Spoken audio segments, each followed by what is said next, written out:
Hello everyone, welcome back to my channel and new video. আগের ভিডিওতে তোমাদেরকে বলেছিলাম যে এই তালের ক্ষীরটা বানিয়েছি, পরের রেসিপি দেখাবো এই তালের ক্ষীর দিয়ে তালের পাটিসাপটা পিঠা। তাই আজকে নিয়ে চলে এসেছি তালের পাটিসাপটা পিঠা রেসিপি।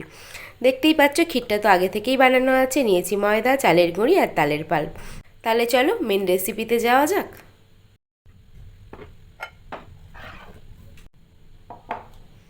একটা বোল নিয়ে নিয়েছি, তার মধ্যে প্রথমেই তালের পাল্পটা আমি দিয়ে দেব।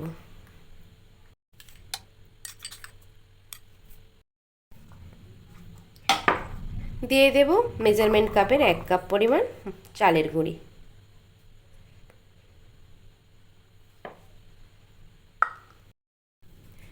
এবারে দিয়ে দেব ময়দা। ময়দাটা চালের গুঁড়ির থেকে একটু বেশি নেব, 1.5 কাপ পরিমাণ। 1 কাপ দিয়েছি আর হাফ কাপ দিলাম। দেব নুন। এবারে সমস্ত উপকরণ ভালো করে মেখে নেব। একেবারে জলটা দেব না, অল্প অল্প করে জল দিয়ে মাখতে থাকবো।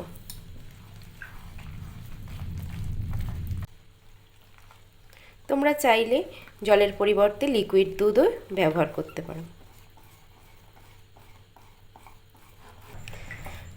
ব্যাটারটা আমার গোলা হয়ে গেছে, দেখতেই পাচ্ছ একদম পারফেক্ট আছে।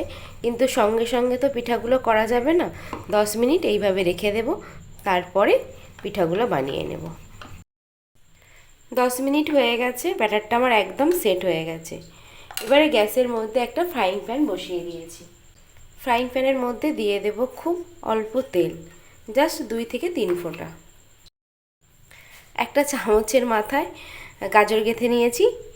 গাজরের মাথার দিকটা কেটে এবারে এইভাবে তেলটাকে পুরো ফ্রাইং প্যানটার মধ্যে ছড়িয়ে নেব। ফ্রাইং প্যানটা খুব বেশি গরম করব না, মোটামুটি মিডিয়াম টু লো হিটে রেখে দিয়ে দেব ব্যাটারটা।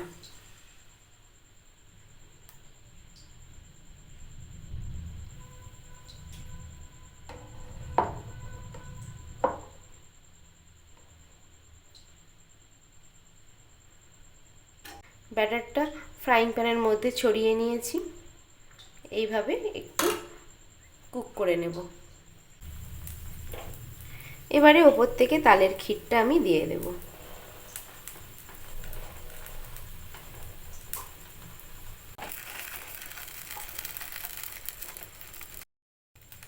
দেখো কত সুন্দরভাবে কুক হয়ে গেছে আর উল্টে যাচ্ছে।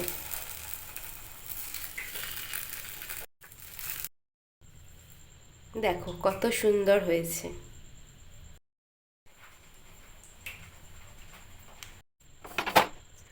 আবারও একটু তেল দিয়ে দেব। আবারও একটা বানিয়ে তোমাদেরকে দেখাচ্ছি।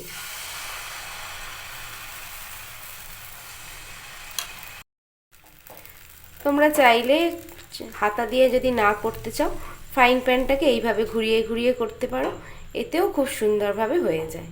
দেখো আমি এইভাবেই করে তোমাদেরকে আরেকটা দেখালাম।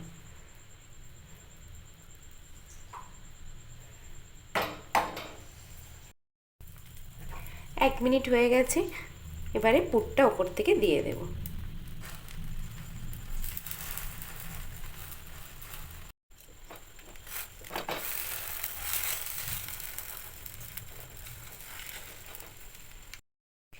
দেখো আরও একটা পিঠে আমাদের রেডি হয়ে গেল।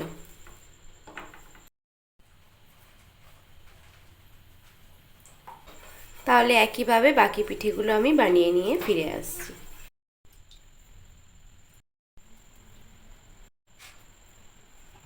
দেখো কত সুন্দর দেখতে হয়েছে না বন্ধুরা? আর দেখলে তো কত কুইক হয়ে যায় এই পিঠাটা।